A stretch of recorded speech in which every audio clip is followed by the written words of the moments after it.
Hər günün cümə axşamısı, səhərə qədər deyir bir mələk çağırır ki, gələn yoxdur, gəlsin hacətini verim. Hər cümə axşamı. Hər cümə axşamını qoy qırağa, hər azan saatı deyir, rəhmət qapıları açılır, gələn yoxdur istəməyə, gəlsin istəsin verim. Necə olsun bəs? Necə bəs, necə eləsinlər? Nə idi çətin? Çətin nədir?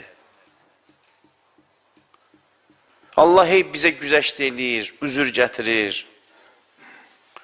İndi bir çox günahlarımızı biz nə ilə bağışlayır, nə bəhanə ilə. Deyir, imamları yoxdur başlarının üstündə, evi bağışlayıram. İmamdan uzaq düşüblər. İmam var ya başının üstündə görmürük də, yəni. Görmürük.